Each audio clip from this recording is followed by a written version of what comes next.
attribute assistant tool to find upstream features. This manhole should pick up no upstream features, but it picks up this lateral as an upstream feature. So in the attribute assistant tool, we want, when doing small jobs like this, it's fine to delete that, but we don't want laterals picked up as upstream features, if that makes sense. In a manhole or a line feature. So in another example up here,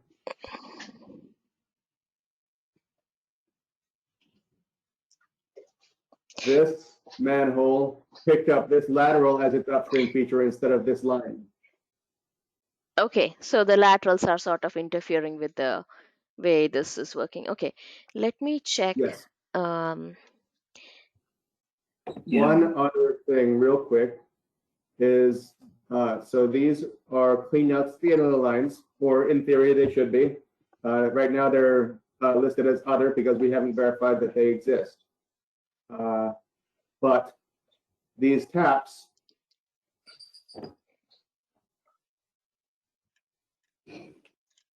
are the junction points. Okay, so it is not connected to the attribute assistant because this lateral ID should fill in.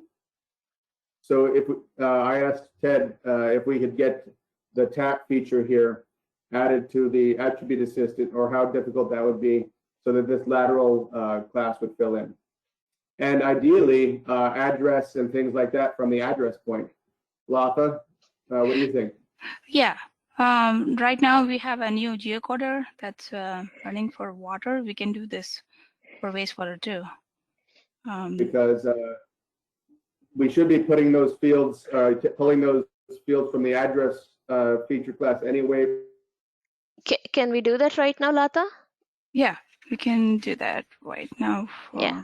Let me connect to the to the Mapo one, and then to the Mapo one, so I know what exactly the name is. Yeah. Mapo 2, right? Is that the one we need? No, Mapo one we had set up for water, the geocoder. So we don't have the address points moved over to production yet. So in the online test area or somewhere else, these address points exist, but they're not in this database yet. So that's why these are blank on this field. We are using a geocoder, so that will give the address.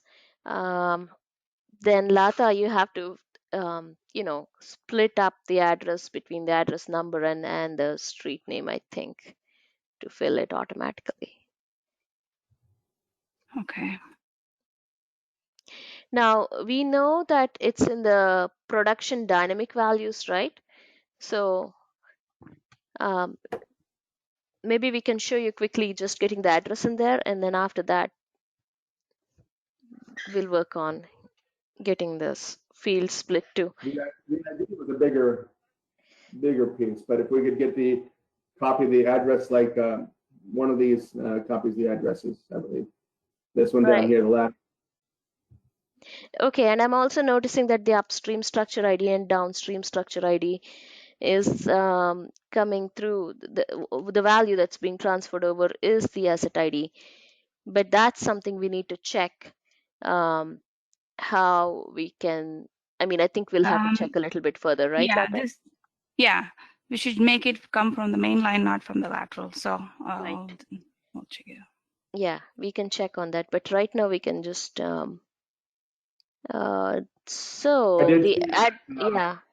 we looked at the lateral again. So this upstream ID and this downstream ID is perfect because that is the clean out and the tap that we're adding. So that worked great. Okay, the clean out and tap, and that's working okay. Yeah, yes. But it's only the manholes. So in the situation of the manholes, it did pick up laterals and things like manholes and mains. Manholes and mains should only pick up manholes and mains. Correct. So.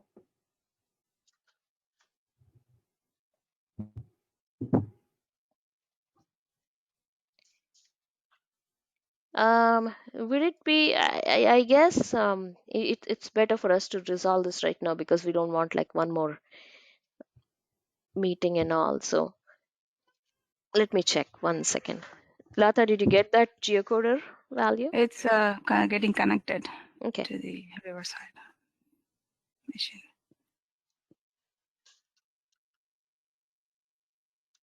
What's the geocoder that you guys are connected to?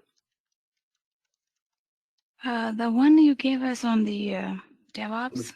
On the it's a server? test- The server? Yeah, but however it said test server. Let me Yeah. open up that as well. I mean, if that's the case, we should probably rebuild it on the production. You know?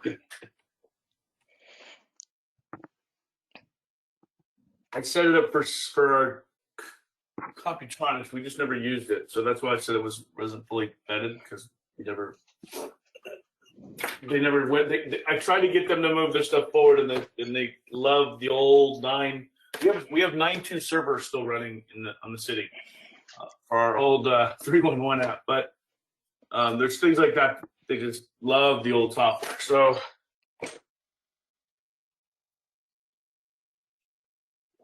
if that's the case, we should probably look to rebuild this in our production space. Probably do it on the standalone. We have a standalone server. Put it there, and then you guys can point to that location to the test server.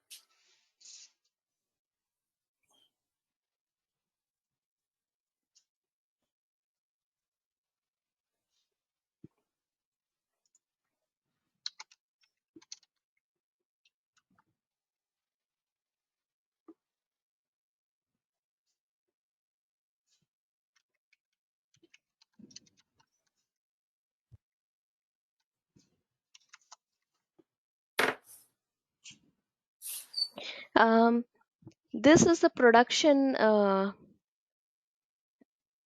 environment, right? And we don't really have access to directly edit this on our side, I think. Yeah. No. Yep. So what we could do is you guys could edit the dev. He'd have to get out, and we would just have to Copy. the dynamic value table. It's kind of the approach I told all the seniors to do. Going after this project is over, but you guys have direct access to the dynamic value table on the edit environment. So I would edit it there, tell me, and then I can copy it over. Okay.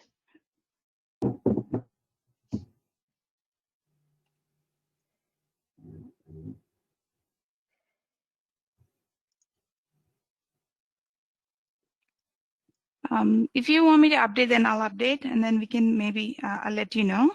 Maybe we can move forward on the next. Yeah. Okay. Let's do one thing. question.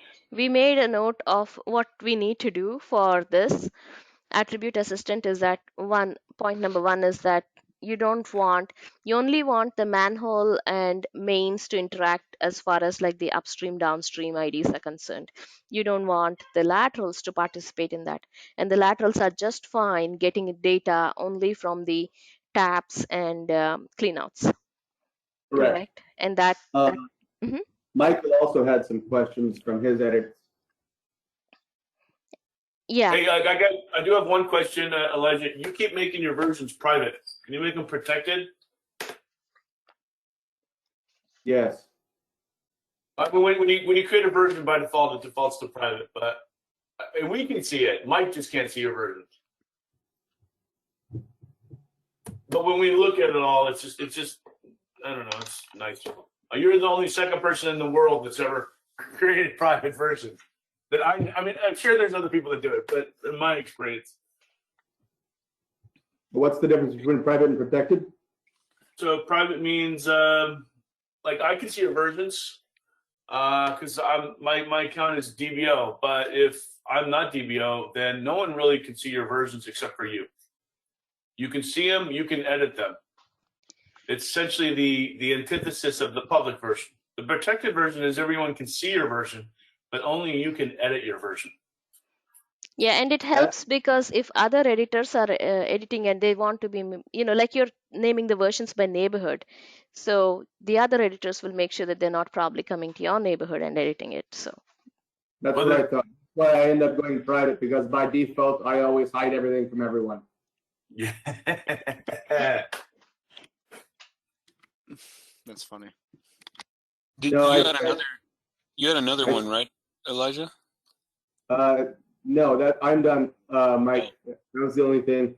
No, I worked in the defense industry for a long time, so by default, I don't make anything public to anyone.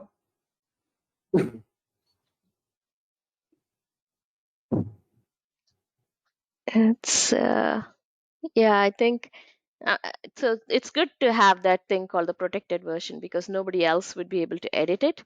Yeah, just people will be able to see that there is a version and compare whatever changes you made with what they have or something like that. So the other question that we had was It's not an issue for me because I'm the only editor right now. right. Yeah. Where I see the value of it would be like, I'm a cadastral person. Oh, okay. Like Ken goes in and starts looking at stuff. He's going to do a reconcile post for cadastral, and then he can kind of say, "Oh, there might be an outside chance we might see some conflicts in the data." But you're right. You're the only editor in sewer, so conceptually there should be no conflicts. But once you and Ken start editing, then there would be. So I will switch to protected. So it's fine. I was just saying that that's why I normally always default to things that people can't see. I don't like to share.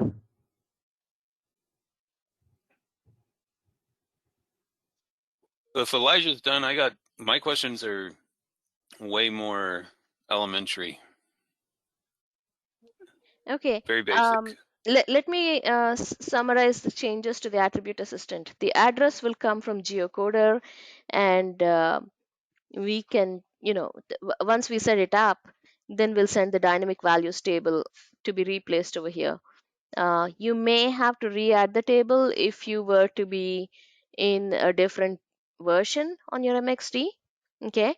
And then the other thing is about the upstream and downstream, and we just talked about having the mains and manholes just interact that way, and then the laterals only interact with the taps and circle nodes as far as the upstream and downstream IDs are concerned.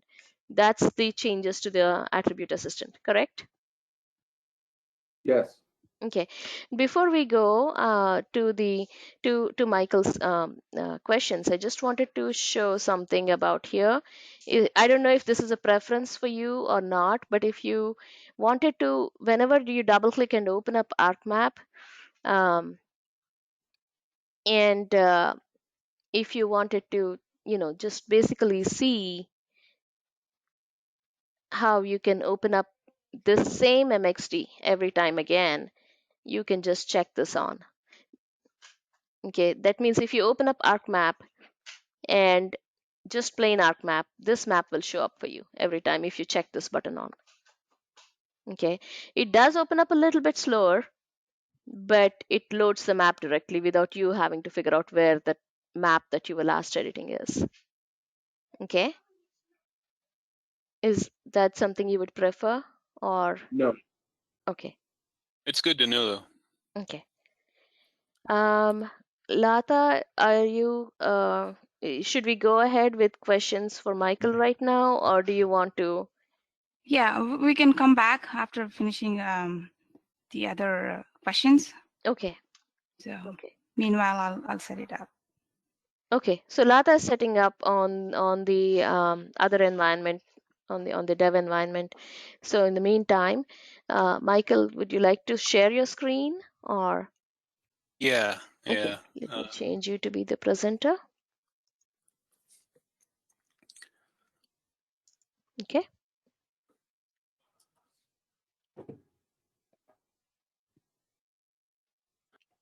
Okay, so you can see that? Yes. All right, so my questions are kind of basic, and I just wanted to kind of run through some of the way I've been doing it and make sure there's not a better way or that I'm doing it right. And then there's a couple questions that I have that are like not really GIS specific, but just kind of editing and what to do in certain situations. So so this is a line I added. It goes through the Riverside Plaza, trying to play around with this, but I'm just gonna, just for the purposes of this, I'm going to change to a different version that I haven't done anything with yet.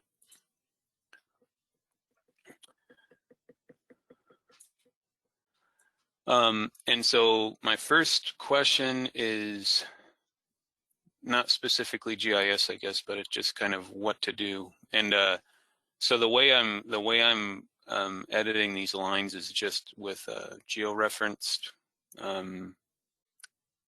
maps. Okay. So I haven't. This is, as I've learned more about this, it's kind of a messy situation. But here's the. You kind of see that this is the way that the line comes in, at least for this section. And there are, for this particular map, we had 2 versions. And I just recently found this out. But what we have had historically, whenever whoever edited this, they edited it off a version that was incorrect. And so we had, like, this is plan D714. And I found 2 different versions of the same plan with different things, and one is right and one is wrong. Like, for example, you see this catch basin here in the line, that is there and it exists, but it was not there on the alternative plan, so it was never mapped. So in a situation like this, so obviously here, if you look on the aerial, there's no catch basin. Here, there's no catch basin. Here there is, but it wasn't mapped. So in situations like this, I don't know that we need to preserve this for historical reference. So would you just recommend I just delete these that were never put in there, since we have 2 different versions of the same plan? If that makes sense, hopefully. That seems like it's almost like either like a mapping error or something, the in planning that phase that came through, and then it needs to be removed, right? Yeah, I think yeah, and I'm working on the back end on that, but I think that's probably what it was. They probably had one version at some point, and then they changed their design, and then they submitted a different version, and then it got mixed up with our. I mean, this is back in early 2000s, so who knows who it was at this point, but it got mixed up and the wrong version got published, I'm guessing. Right. Um, Yeah, at the time they were doing the preliminary versions of some of the maps. I know on the street maps they certainly were. That was a requirement that came down from the surveyor at that time, that they wanted to have the preliminary stuff in. So it's probably a dinosaur from that era. Okay. In other words, it did get replaced. It should be. I don't think the original features that as automated off of an antiquated plan are not necessary. I don't think they need to be retained. I've got a few dead street delineations too that are the same thing. I have to find them and remove them because they were never built. And since then, subsequent plans have been filed that change the geometry in the vicinity. So. Okay. There's not any dependency on those, right? There is not any dependency. Oh, shouldn't be. Right. As in like any work orders tied to them, any documents and plans tied to them. Yeah, in this case, there shouldn't be, because this is all actually a private line. So right. The city shouldn't have done anything here. Yeah, if there is no dependencies, I think you can delete them, and you do have an archive somewhere, right? As in like before CADME or the snapshot, and I think Ted, you have enabled archiving, right, on the production? Yeah, just for sewer and storm. I want to do it for water and electric too, once you guys give me the go-ahead on the tech department. So what does that mean? I'm using the archiving for replication is where I'm using it for, but what does that mean is every time we post something to default, it takes a snapshot. So you have a historical moment, but it's not a historical moment in true history. It's a historical moment on when I post a default or when Ken posts a default. It just takes a little snapshot. So you can always it's kind of a, I don't know. It's a semi-useful thing for general people, I think. It's useful for me, for my purposes, but for you guys, you know, you can do like little videos to show like when things got added and stuff, like little animations, but it's not going to give you the historical context of it was put in on September 17th, 2001. Say we were doing it for like the last 10 years, right? That it will never give you that, but it will say, we reconciled and posted it September 29th, 2001, or whatever. It was a bad month, huh? That was a bad month, 2001. Yeah. Okay. So I think you can delete it because especially you have a snapshot which I think you will keep safe, like the one that's before you started editing and everything over here. So that's what I'm trying to say. You can delete it if it doesn't exist in the field at all. So it not like an abandoned line, not like something that was created, that was built and then removed, but something that was never built. Yeah, you correct. can Yeah, remove it. that's what I wanted to make sure. Like, just to say, hey, it was just wrong from the get-go for whatever reason. Okay, so let me come in here, and so I just kind of want to walk through what I've been doing and see if it's right or a better way. So can you see that this new line that was put in when they redid the plaza, and they made a junction box right here? So I gotta move this go to meeting thing here. Oh wait, let me start editing.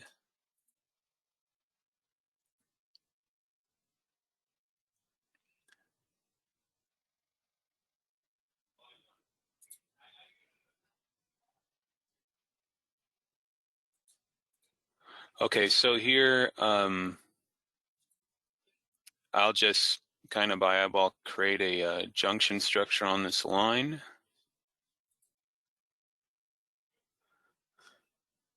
And then I'm going to do a main line, private main line. And so, oh, no, I shouldn't have done that. I've noticed when I zoom in too much, it's probably the base map. I was talking to Elijah about that. It does stall.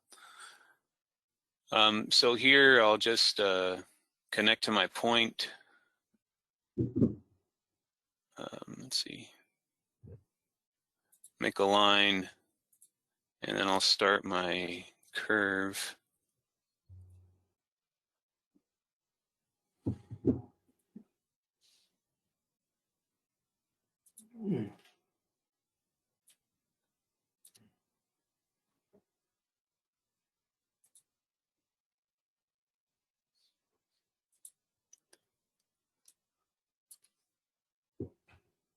And I guess I'll just, let's see.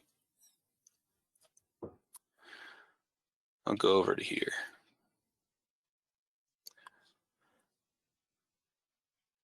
Well, and so on the placement of a junction structure, and sorry, I know these questions are probably ridiculous for you guys, but the placement of a junction structure, I've noticed, like, you see these lines, the center of the line, when it touches the center of the middle of the junction structure, it's not in the center of the actual junction structure. So should I place the center of the junction structure where the two lines would meet? That way the lines would be correct? It's a good question. Usually, like things are pretty symmetrical in like uh, sewer system. Like if you say manhole to manhole, and we know that the manhole is actually a wall, and so here, what does it happen? Like here, does the line end or the pipe end? You know, the pipe you're digitizing Here's a currently. catch basin here. Uh-huh. Oh, does it end here? That's the question. Because if that's where it technically it comes to the wall, right? How much further beyond the wall it goes? Okay, yeah. We go center to center in sewer system, but if you want the alignment right on the other lines, okay. First of all, are we segmenting at that location? Well, there'll be a point. I'm not sure what you mean, but there'll be a point here for a junction structure. And so that's the end of the line then. Yeah. Okay. If So I'll that, yeah. Let me do it here. Oh, I still have that on. Sorry. Oh no. uh, Right there. okay, you can finish the sketch, right? Yeah. Okay. So if you wanted the alignment on those other lines and all, right, typically it runs center to center. That's because we don't know, and geometric network doesn't want any gaps, and that's why we do it. Okay, but your pipe length of 123.8 feet, let's see what's the length of this pipe, right, that you started out from there. Let's see how close it matches. Okay, and but to do that, I need to merge, right? Yeah, you will need to merge. So, for merge, I just, Yes. oh, I already have it. So is that selected up there? No, it isn't. And Okay. You might need to remove the. yeah, the Yeah, point. sorry. Oh, yeah. Okay. Yeah. You can Yeah, use you're the table. There you go. And Exactly. yeah.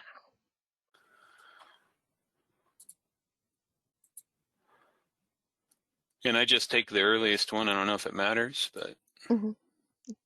You should be okay. So now it's all merged into one. So let's see the length on that line. um,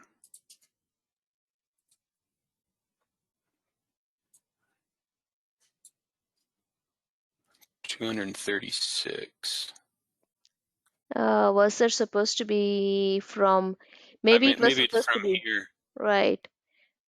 Well, you could split the I could line just, exactly at that. Oh, yeah, or you can measure it. That's oh, that's not, 125 feet. It's not going to be, 100% equal at all times, but um, the key here is that I think you want to make sure that everything connects to the junction structure. So it seems to be, even though they show the junction structure like a foot off from there, but the junction structure is a wall itself. Like it's a it's not a point really in the real sense, right? In the real right, world, it's a it's a, polygon, or yeah, in the like, real world, it's more of a polygon. It's more of a structure. So same with the catch basin. Like this catch basin, just because I want to have the lines right, I'll probably put the point right here. right, for alignments. Yeah. Yeah, and you could leave it at the location where it's supposed to be, exactly like at the end of the wall too, and that's fine. Okay. Yeah. Yeah, but this junction structure seems to be like you should have it right where you are right now, because otherwise those lines will be having a different alignment. Okay. No. So what about, and like I don't know about Kogo and stuff. This stuff here. So there should be. I guess I don't know anything about it. So, but we're talking about the curve, right? Yeah. So with Kogo, so I mean, if I have Kogo information, Mm-hmm. do I need to have like this straight part a separate feature from my curved part? Yes, if you have that information separately, then you can put it.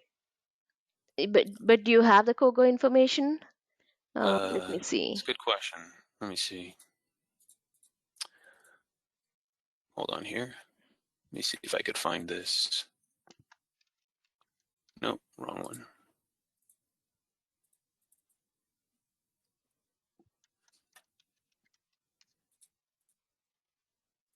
this is the plan. And so it's upside down from how we've been looking at it, but here's that curve.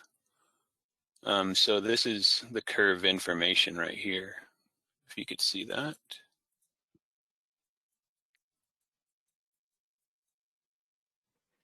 Right. Okay. So you do have the COGO information. So, but if oh, good. Oh, you can use the COGO toolbars to basically input that curve.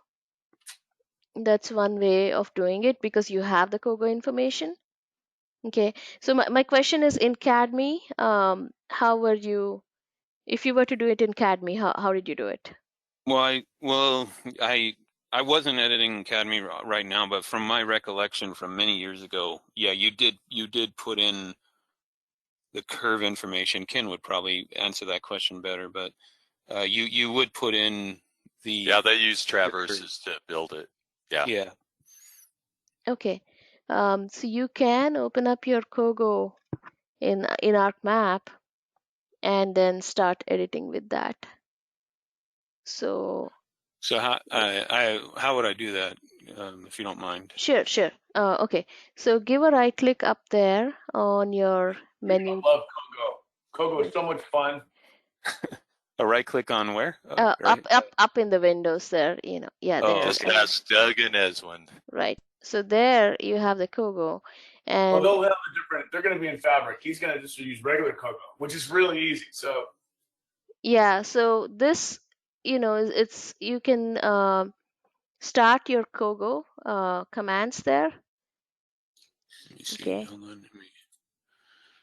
So there's a traverse, and then you can do a 2-point line. And you can also backfill your COGO after you have digitized something too, but the best way is if you already have it, you start off with this, right? click that button right there. Yeah. So first you want to start with you want to connect to something. You want to start the point. Are you in an edit session? Yes. Let's actually start, because you have it there. You want to keep that curve also, or you want to start fresh? We could start fresh. That's fine. Want me to delete it? Yeah, you can delete it. Then you can start fresh. Okay. I'll let them talk you through it. I don't claim to know COGO anymore. I just know which button to push.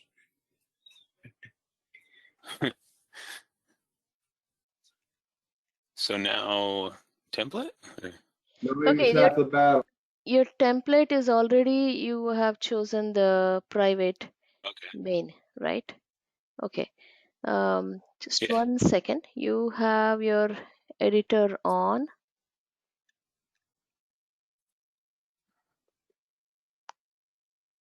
Okay.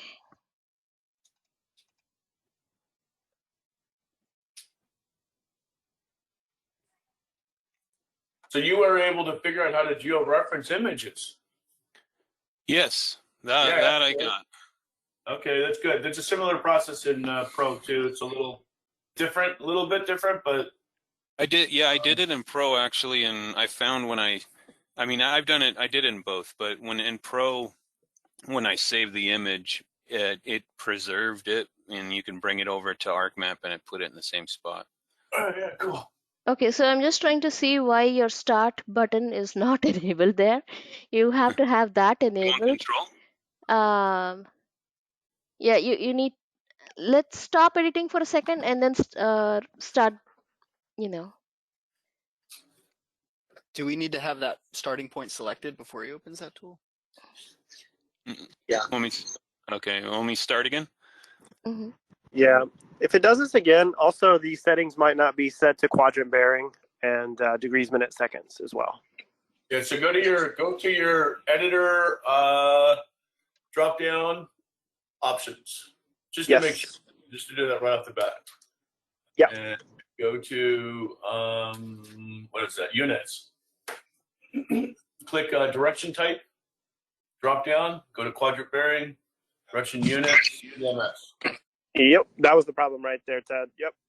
Wait, what are my units? Right there. DMS. Degrees minutes. Yeah. Okay. And check ground to grid correction as well. Check ground to grid correction. Okay, perfect. This is Cash. He's the guy that's going to be doing all the cadastral stuff. He's Okay. the cadastral expert. So if you have any questions on Kogo, he is the one you want to talk to.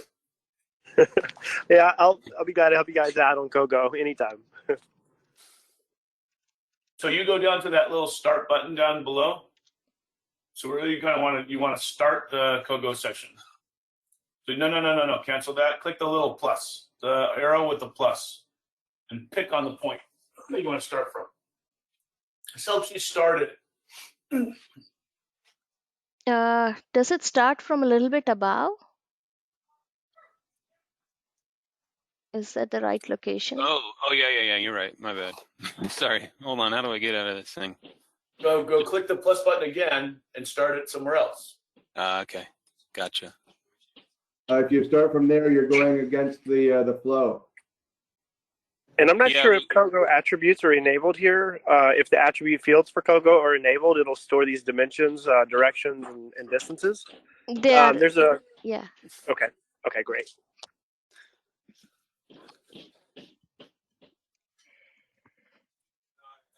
So at this point, then you just get to pick. Are you going to do? See where you says direction, distance, drop down?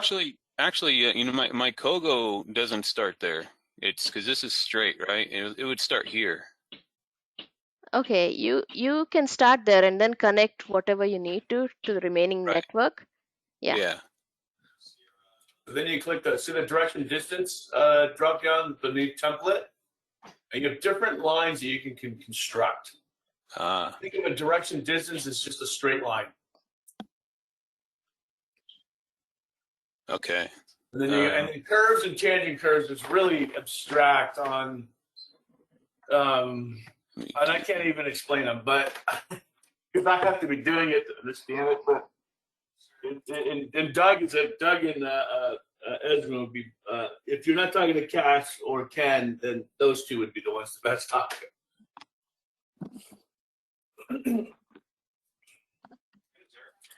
Okay, so all right, I'm sorry, I've got no idea what I'm doing here. So can somebody tell me what to do? Here's the curve of information.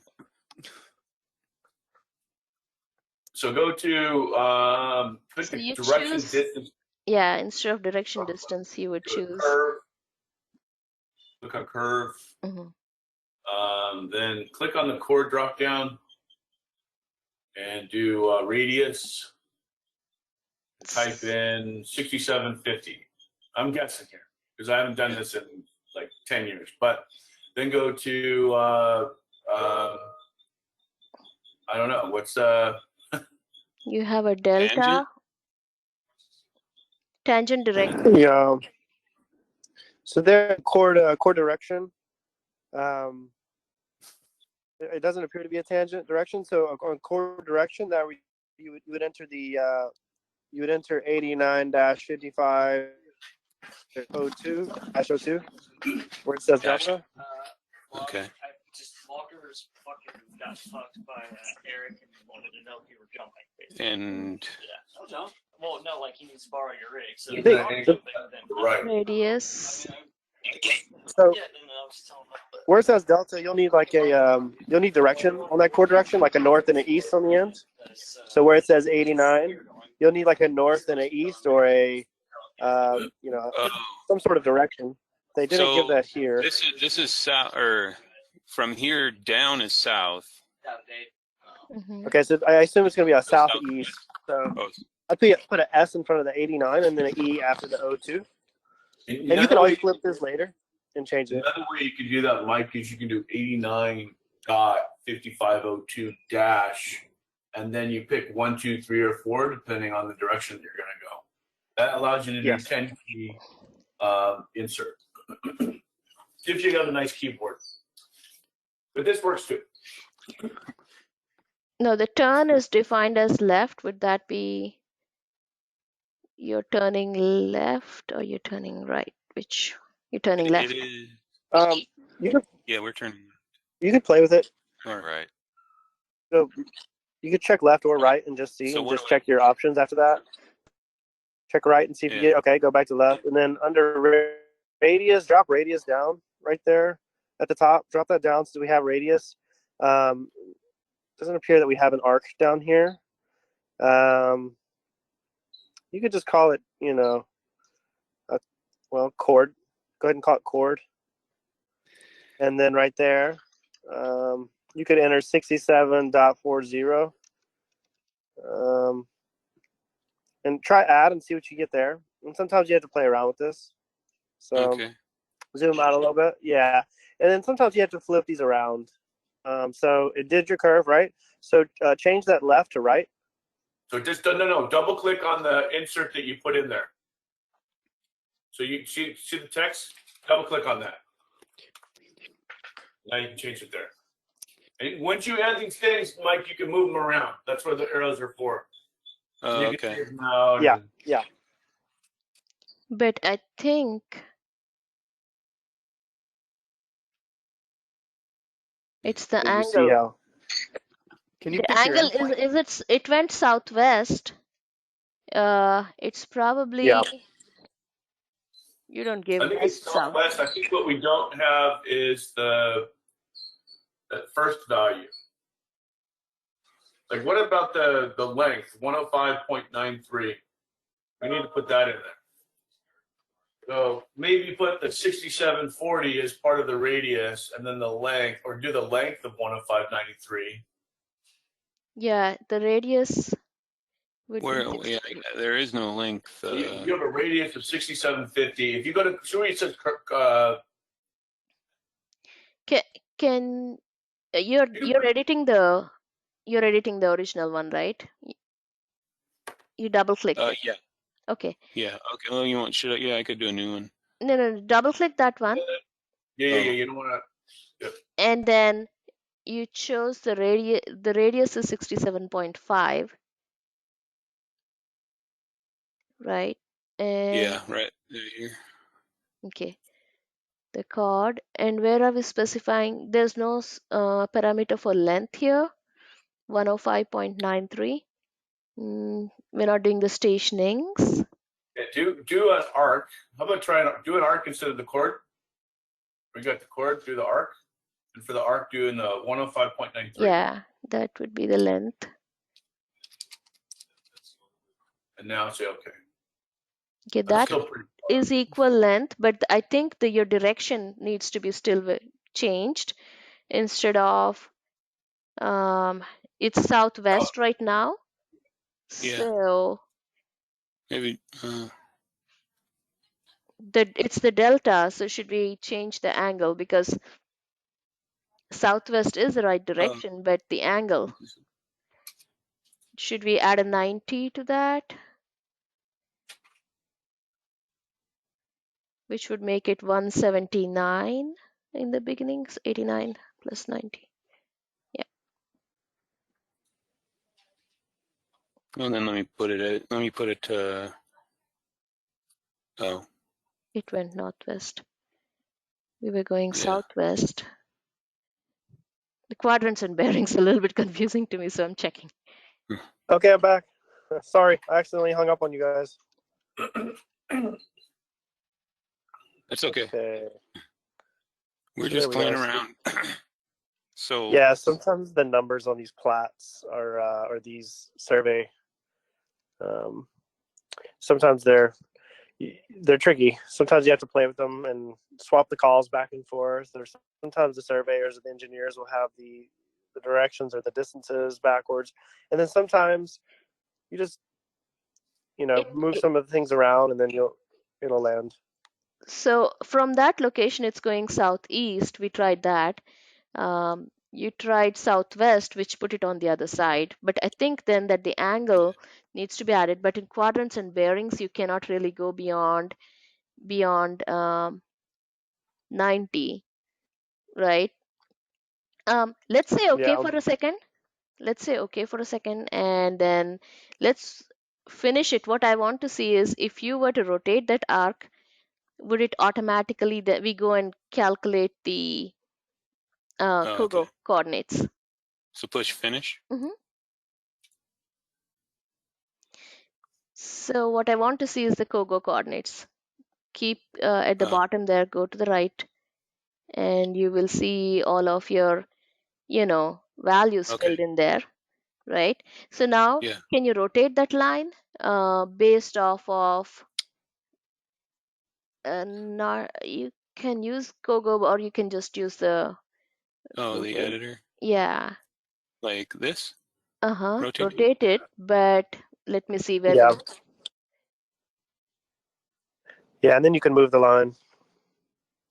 I wondered if we And could then you change can do a the data move. point. Yeah, There you go. it still isn't perfect, but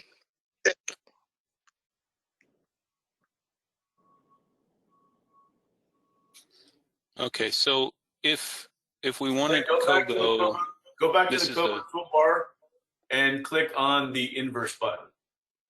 yeah. Go So you back can to now I calculate. lost the inverse. Yeah. You can actually go update Kogo The actually. last button that you were on. Yeah. So now you see, Okay. but see, you have 89, 54, 58 instead of, oh yeah, Yeah, that's the Kogo direction now. 45. So maybe it was just 45 degrees off. Right, because that says delta, and that's relative to, a reference Yeah. point there. So Okay. it's a little bit of like guesswork, but if you know which one exactly, like when you read the plan again, you have to do the interpretation from there. So to get those values right would be a little bit of work, but once you get some portions, so let's see how much of this is matched, right? So you have um, the radius is the same, 67.5, right? And your tangent, it automatically calculated. You did not input that, but that's 67.401, pretty Yeah. close. It's a calculated value. Length you provided 105.93, and the Kogo side is something that it calculated based on our rotation, and it had to be right. Now we don't know that from that description that they've given, right? Anything Yeah, but else? you gotta just kind of look at where you're at. You have to put yourself on the screen, and you're looking down. Where does the line curve? Right? It's curving to the right. Okay, So you it's may just want to, right. You may want to zoom in Okay. and then see if the locations are correct for the starting and the end. A Yeah, little they're a bit little off, off. right? Yeah, you're right. Yeah, so you Let may me want to see. move it. I think a move would work. Yeah, a move. Let's Right, see. select and then just move, right? Grab it and move it. Oh, okay. Yeah, I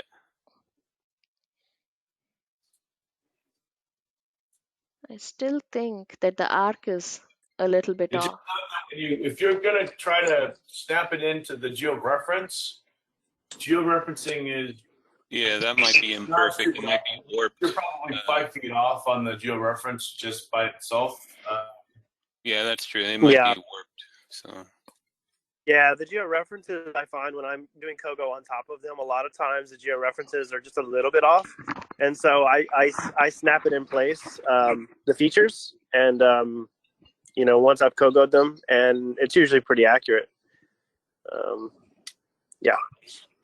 so now let me ask so let's say I get this line right, and then I say, all right, I want to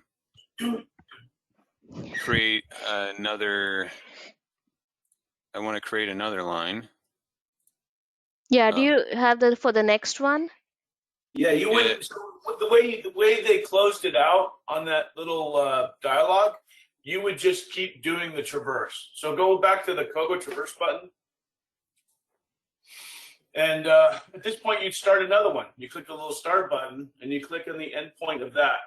Mhm. Now, this is just doing it. Essentially, you're doing each of these as a 2-point line. right? But Oh, here's- the reality is you would have done 12 traverses, individual components. Where in the big white box, you would have been a straight line. There's a curve. There's a tangent curve. There's a angle, right? You would all be stacked. Here's the direction, distance, direction, distance, direction, distance, direction, distance, tangent curve, and you'll stack them all together inside that big box. You would never really just do one to do it, but trying to get familiar with the measurements was the way we went with that, because we wanted to understand, okay, what's going on. So what do I have wrong? Approach. What do I have wrong here? Do you have the distance? So you got to go to number 2. What's the number 2 say on the diagram? Oh, well, then that's the second curve, though, right? This portion right here is just straight line. It's just distance. Somewhere in there, there's going to be all the legal information. Well, it looks like this is 123.8. Yeah. So I think that's all you do. Did you? But then it won't let me add it. Well, you got that, what is that, 80? Your direction is a problem. You have to enter. Either north west. or south. Yeah, north. Before and the west, yeah. So your whole thing is turned upside down right now. So you got to put that northeast measurement in at a 160.68 distance, and then that will give you your straight segment. Or you do 123.60, I think. I can't tell what your measurements are, but somewhere on this scanned document, Mike, there probably is this information. Yeah, I'll have to. Okay. You're gonna have to look at the actual. Like usually, what it is, you're gonna see that on the lower right-hand corner. You're gonna have all the traverses all stacked out to where you can kind of follow along. You don't really want to have to. You'll reference it and then add it from the image itself on those measurements. There should be a placeholder on the document itself that will show you all that information. Okay. I have a question. The question is that I think your plan would be to keep that individual segments of the traverse as they are, right? You wouldn't be merging them, correct? That's right. Well, yeah, that's what I was gonna ask too. So at those locations where there is like a transition between one, set of COGO coordinates and the other one, which is like, for example, in this case, the curve to the other one. We know that there's a junction structure all the way to the end, but what would be coming at that location in the middle? Yeah, I guess, I mean, some type of fitting, I guess, but I mean, there's fittings all along here probably that are not being shown, right? Being shown, so. Yeah. So if you find any... I think you can go in there and construct everything as 2-point lines. If you need to go, you're just using the COGO to enter in the line work. But you can go back through and still merge all that stuff together. But if I merge these two lines, will it take the COGO information off? Yeah, it should. It's not going to be one single arc anymore, right? So that information would be lost. But it's going to come back to you're using just the COGO information to enter in the line work. It's not like you're doing. It's not like you're maintaining parcels and you have to have a legal record of everything. Okay, so it sounds like, and I guess this is what I wasn't sure about. Like for my purposes, or like I guess for the guys in the field, this doesn't matter. COGO is going to be more engineering grade. Yeah. So if you want to have exact information, then keep everything as COGO. But I know, like in the data model, like some lines were set. Okay, these are like for sewer or something. There was like some roads that were going to connect to the freeway on ramps. Those are COGO, but everything else isn't COGO, if I recall, or something. There's some weird thing going on there with sewer that I recall from Doug talking about it. But if you have a scanned document and you got measurements and you have COGO for that data, and you're doing stuff for people in the field, then the COGO is the best way to go. I mean, the whole point of COGO is that you're able to put in stuff in a very much more detailed approach. It's much more detailed than doing heads of digitizing. Yeah. Right, and there's never going to be like a perfect match between, you have real world GPS coordinates, and then you have your COGO, and then in addition to that, you have some georeferenced imagery and your aerial imagery. It's never going to be like uh, perfect, match. Yeah, it's never going to be a perfect match between your georeference image and GPS. If you have a GPS and you have measurements, then you can really just construct it out, and you just kind of use the reference image as a reference, but not as the Bible. Yeah. So, Right. so if, let's say for some reason, I mean, after this discussion, I think I'm just going to draw over the georeferenced image. But if we do have COGO information to preserve that, we would have to keep these network junctions or put another Pricking. So fitting or another something. thing you can do, Mike, is you can go through and you can heads up digitize this whole line. Yeah, And yeah. just do that. And then what you can do is there's a tool called split into COGO lines. So you can select your one line, and then what it will do is it will break out everything into little segments. And then from that standpoint, you could then do an inverse or an update COGO attributes to get all your COGO measurements. Yeah, And you that's just another way to do it too. But that's saying that, hey, I don't have, maybe I have a need to have COGO information, but my scanned document doesn't have any COGO information as part of it, so that I can construct it correctly.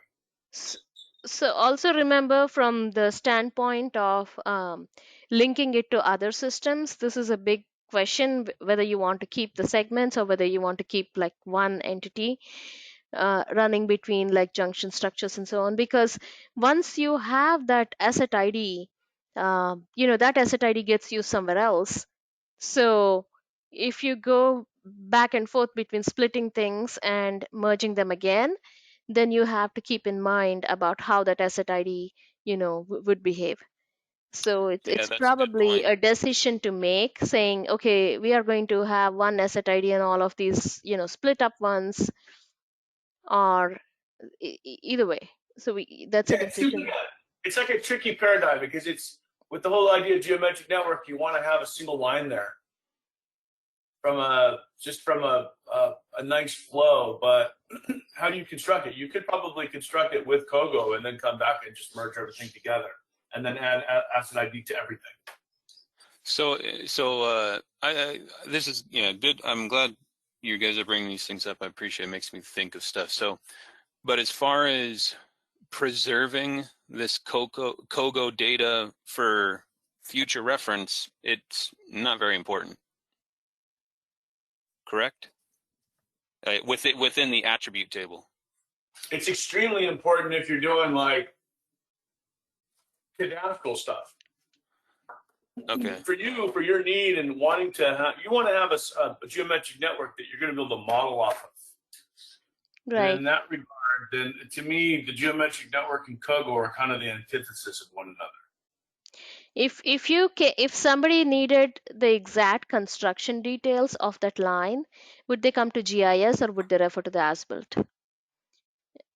Because I mean, I know that as-built stand in the court of law. Like if you had to, if somebody had to, prove where something exists or something like that. I mean, the as-builts are because it's stamped and all that, and it's got some kind of a legal Yeah, that's validity. the original source. We're making GIS from the as-built, so you would think it would all want to be data the use, original source. all data use agreements have on them that you can't use the GIS data for a legal record. Okay, so in that That's case, it. you're okay. Nobody's going to come and ask you exactly where, how the curve is. And it's really hard sometimes to fit it exactly to, like you've seen, there's a little bit of discrepancy between what you got after digitizing it and then calculating the coordinates again, the COGO. Okay.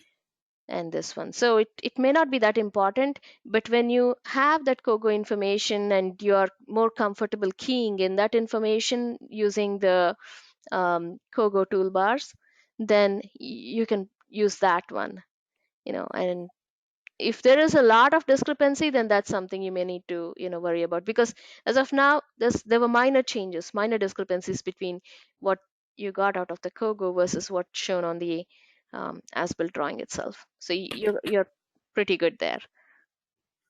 Okay. Yeah, the interpretation of the delta is something you need to see, because the delta is showing you a value, and we chose quadrant bearing here, and based on that you have input. So you may have to take that delta and then convert it into this angle. So that's something. I don't know if there's more information on the as-built on how that is handled. Okay. All right. Yeah, I think I rather, for my purposes, I rather have this be able to combine these segments and just have one asset ID for the entire segment over having this COGO data recorded in the attribute table. Right. I mean, I think at any point of time you wanted the COGO data again, you could always like calculate it back. Well, that's why we'll have the hyperlink to the plan too, and That's right. if someone needed to look at it, they just go to the plan. But right. Yeah, that's right. You can still construct it in COGO and then just push all the data together. Okay, yeah, I see how that can be useful, just for your editing. Okay. But if you have air photos, it might be just, if you have parcels in there and you have photos, then you can kind of do the whole, I'm going to try to construct the midpoint of this line if it's really in the midpoint. I mean, there's some little tools that you can help construct, but if it needs to be in exactly that location, then the COGO is really the best way to go on that. It's convoluted, it's slow editing, it's a painful process. You do it 6 times and you're burned out on the workflow. And there's some people that do this every day, 300 times a day, 900 times a day. We had 30,000 versions on a good year at the city, at the county, doing this workflow, and it gets you to the point where it's like your mind's frazzled. I was never one of those guys, right? But I mean, exactly, calculating your angle, correctly, or that, figuring out the starting point and so on. So, yeah, that would be.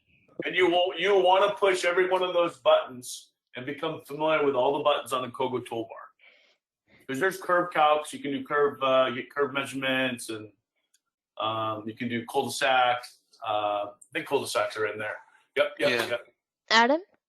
Proportions, where you kind of break things up into a little segment. I want to proportion this line out into these line lengths and whatnot. So certainly it's very helpful to understand when you're editing. In my opinion, what I would do is I'd become familiar with, if I'm doing the advanced editing toolbar, I'm going to want to become familiar with every button on the advanced editing toolbar.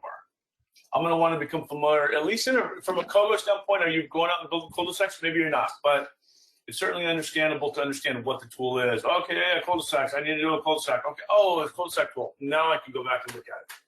So certainly become familiar in a real rudimentary way on all the buttons, but maybe not an expert in everything. We will provide you more information on COGO. Let's do that as far as like some kind of a tutorial that's already available, or any other documentation. Yeah, that's a good idea. That's like an okay. exercise for you to more. Mm-hmm. Yeah, I understand it better now, because when I was, I had that other one that I'd already worked on, and I'm going to redo that one anyways. But I was going through the attributes and filling in attribute data, and when I got to the COGO attributes, I didn't know what to do at that point. But I think it's okay just to leave those in open. Yeah, you can back calculate if it was just like one segment or so. Right, but then you're having all these segments, right? So right. Yeah. Okay. I'm looking into Esri materials at the moment. Sorry. Okay. Yeah, Adam, actually we'll forward you some more like information. We expected to hit more COGO in the cadastral, so that's what we were working on. But yeah, we will be giving you more, like any tutorials that are available for Kogo and any videos that are available. Okay. Okay. Okay. Anything else? No, I think that's the major stuff. I had some questions earlier, but I think I kind of figured them out on my own. So I mean, like earlier in the week, but I've messed with it more and figured it out. So I'm good. Okay. 1 second. I'm And also, quickly. like when you do Kogo, really look into the whole idea of doing like the quadrant bearing where you're doing the 28.3546-2. Instead of having to type out southeast, you just do it like a -2. It's like, since you think of it like a grid, put a little, all the mappers would have, they have a little plus, and this is the 1, this is 2, 3, 4. Start on the top right corner, I think is a 1, and then the lower is the 2, and that's just easier to write when you're doing Kogo. Rather than Okay. having to go in and type in south 24 dot blah blah blah blah dash da east, just doing 24.2446-2.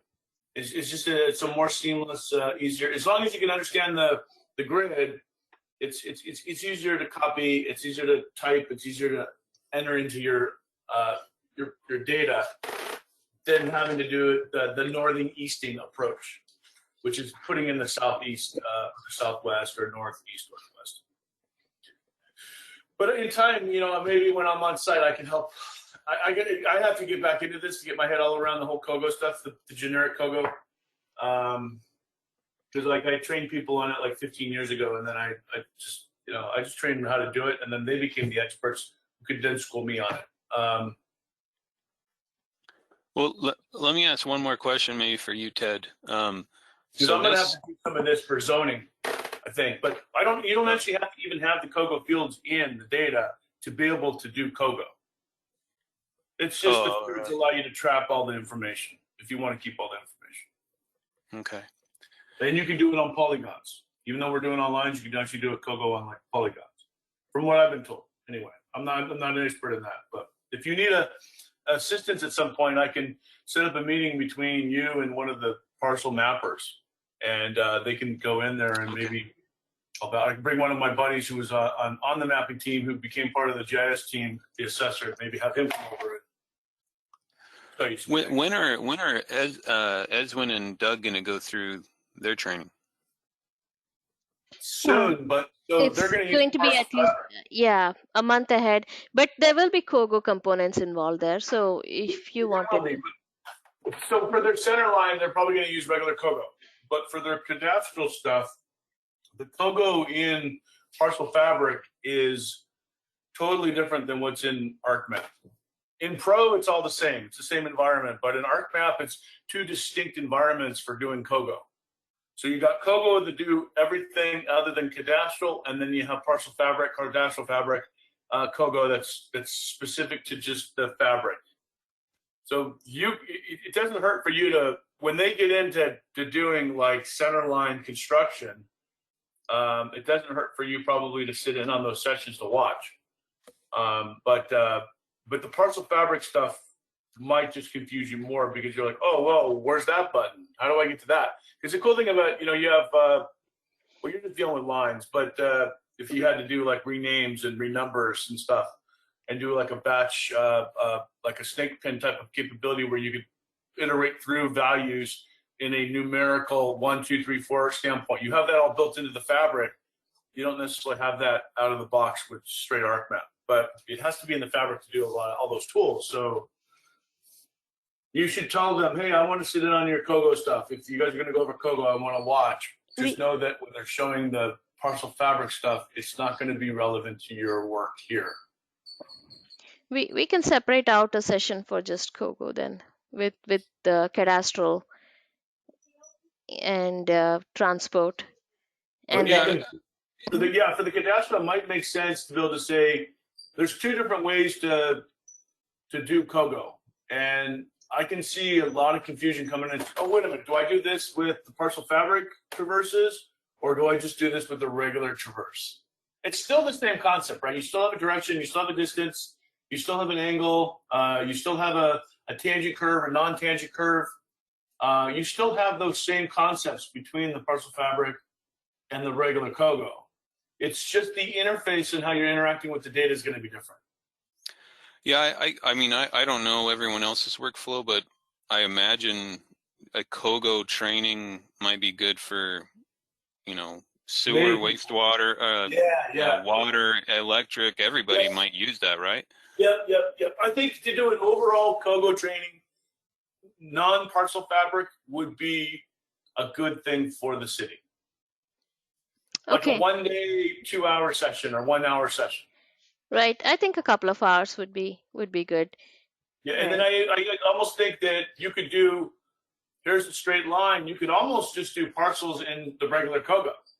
And then that gets people into thinking, oh, okay, here's a direction distance. Here's a back line. They're all a bunch of direction distances, and then I hit a tangent curve or a non-tangent. And but I mean, you just throw out some maps and go into a bunch of little test versions and go out there and start COGOing your way through. You know, it will take a few times for you to get your 10 times in a row doing it in a row. And then you're like, okay, I got it. I understand tangent curves and non-tangent curves, which Hello. to me is a really abstract. It's abstract in my mind. So, unrelated to that, Ted, so according to the plans, this segment right here was abandoned. So I'm just wondering, so on these lines, I would just change to abandoned. But my question Can you is, hear me, Azad? Yeah. Okay. Hold on. Speak up. Hey, can you say it again? Oh, wow. It's really hard to hear you. Okay, so what you just did is you selected Hold 3 on, let me lines. finish. And you went to each one of those manually Yeah. to switch them all to abandoned.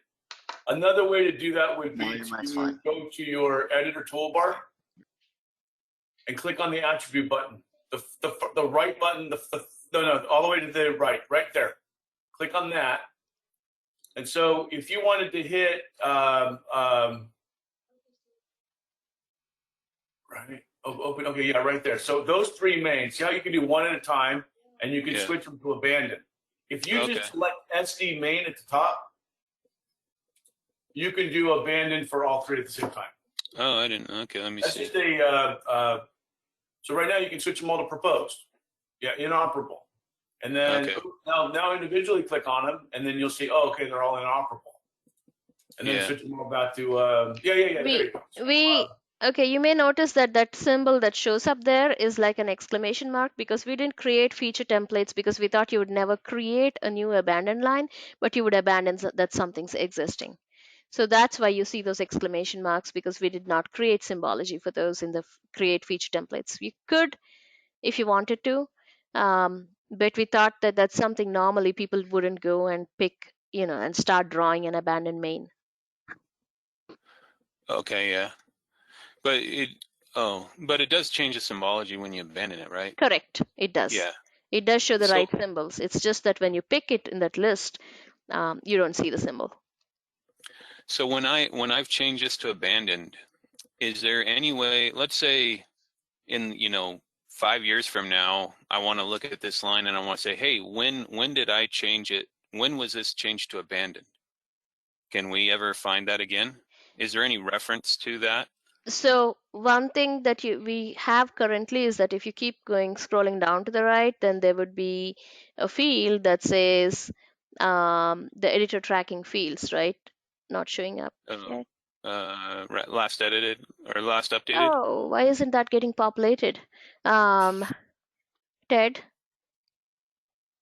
I don't is know. okay. Actually, you know what? Click on one specific main line. I'm sorry. That on the right side in your click on one specific main line and it'll show up. Yes, it does show up now. The reason is that when you select a bunch of them, there is a second by second difference between when one feature gets, changed versus the other. And that's why when you select a bunch of features, it doesn't show up. It like, So so next time when I just say, when you select 4 of them, I'll say Haritha. sorry. Because she selected 4 and she said Ted. I said, no, Haritha, you know the answer. And select them all. But But that just tells me the last edit date. That doesn't tell me that Exactly. it It was doesn't necessarily necessarily. And then this. there have been some cases where people have added a field called abandoned date, and they actually put things in a layer called abandoned layer. But in your design, um, you have them all in the same layer, Okay. right? So Yeah. We might. I mean, in December or whenever, maybe we'll add a see if we field, can add a field for abandoned date. right?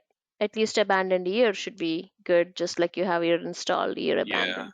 Yeah. Do you have a layer for abandoned? You don't, right? No, it's just an attribute within here, I think. Right, it is for now. Yeah. Okay. Because on the So other wall, agencies, you see, they just separate it out into a different layer. yeah, even water has it like that. Even water has like abandoned layers. And then they have those attributes for abandoned points and abandoned lines, and then they have the abandoned date on those. But this adding that abandoned year would be like one more field in here if you're okay with that. Either that, or you can create the abandoned layers like the um, other system has, like water system has. Yeah. Okay. Okay. Okay. Yeah. That's something to think about too. Yeah, Well, so I think thank you. we'll try to look for trying to do like,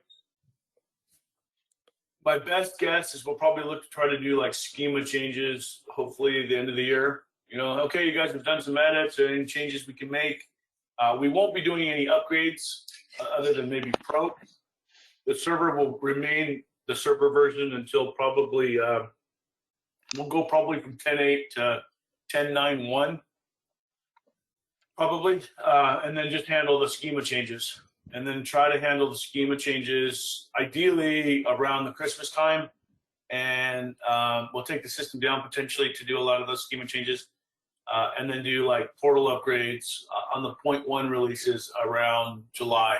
I think it's kind of where I'm thinking in my head, but I still got to get the approval of all that from, because there's some changes we might be able to do interactively, but because a lot of the schema changes will require me to rebuild replicas, some of that stuff I'll have to do when we take the system down, because I'll have to recreate that anyway.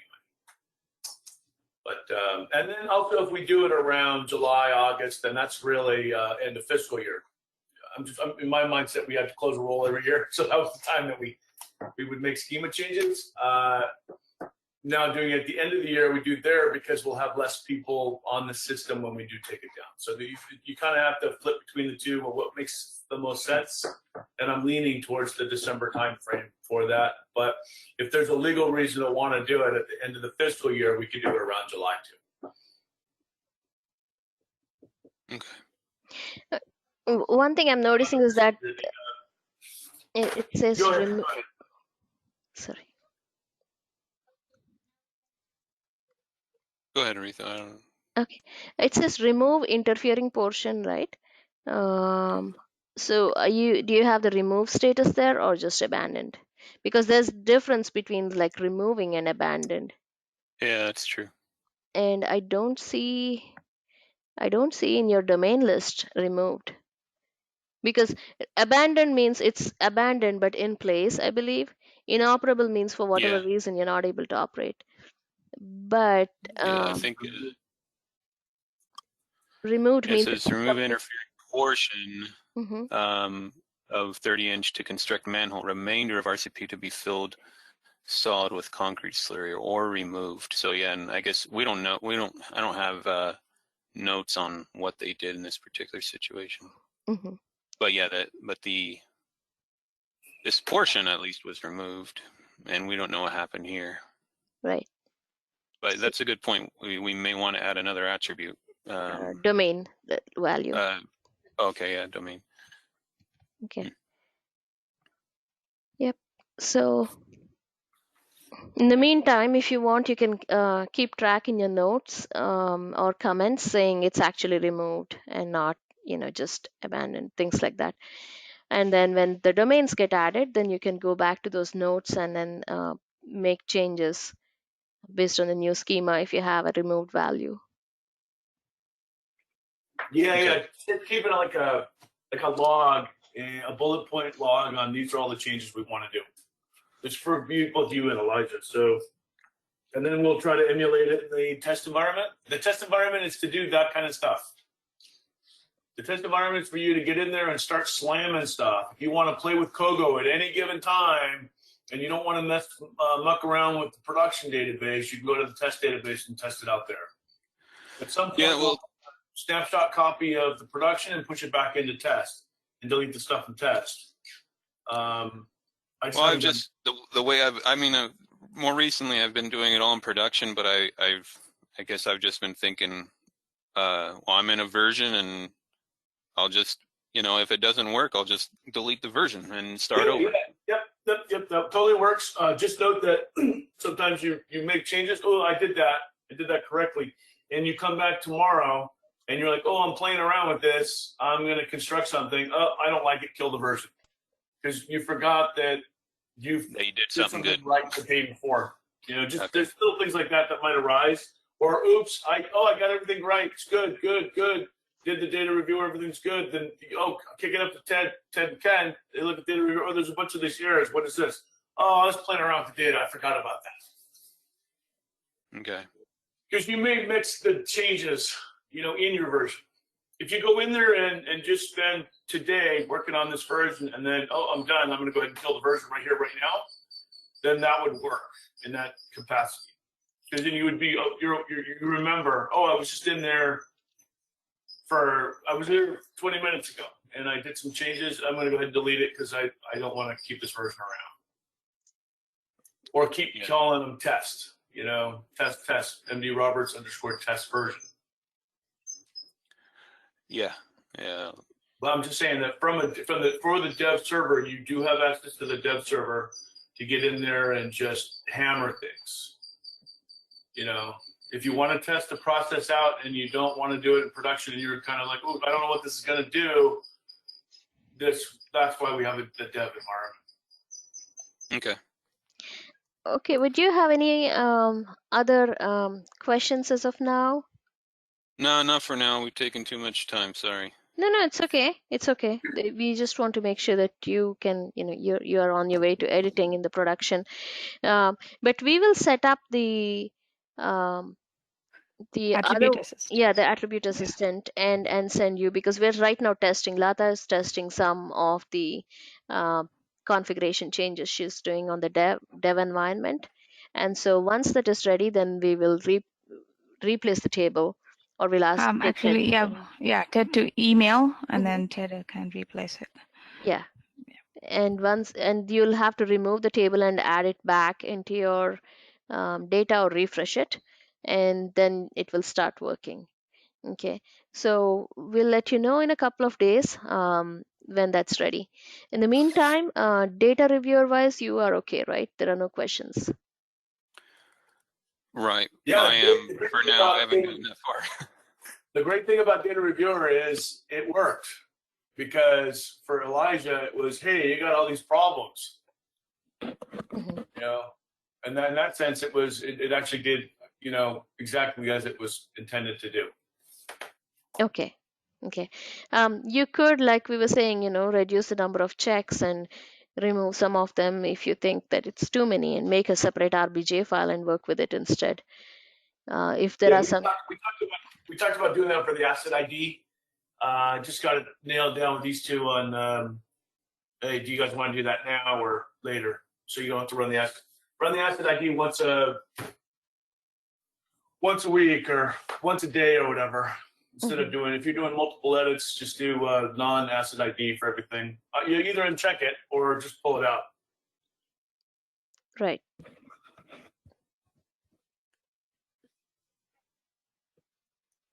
Okay. Thank you. Okay. Well, thank you, everyone. Once the the attribute assistant tables are ready, we'll let you know, and then you can check it out and let us know if you have any more questions. And we're also planning the Kogo session with a bigger section, like more people in the city who will be using Kogo. Okay. But I'm pretty sure we set up Kogo for storm, sewer, and water. water Doesn't- doesn't have Kogo attributes. It does not. Right, Lata? Yeah. Let I me, think we have Kogo attributes in something in water. let me check. Not the pressure mains and all. Because when we create features, it doesn't stop at that segment, right? It Can you check, Lata? Yeah, I'm just checking the pressure main. Wait, Because it segments automatically. Kogo would segment automatically. Yeah, I'm just saying that I just seem to recall asking for, because occasionally they do Kogo in water, in Cadme. Okay. But if they didn't add it, then they didn't add it.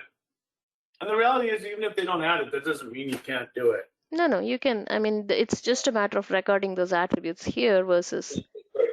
yeah, I don't see those attributes. Yeah. in So in pressure water, main. it hasn't been any. At least in the pressure mains, it hasn't been, and in the laterals, I think.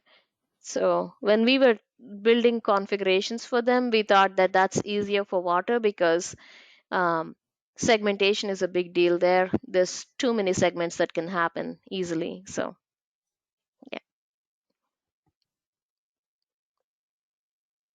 Okay. And Ted, we are just still continue to use the test server, right? For the geocoding test server. Yeah. So if you guys want me to at some point move that to the production, I can do that. But yeah, keep using the test server the way you're using it. Yep. The Okay. geocoder. Okay, so if no other questions, then we will send you email when the dynamic values is ready, and we'll go from there. Okay. Sounds good. Okay, thank you. Thank you. Thank you. Everybody. Have a good Bye. day. Thank you. Be safe.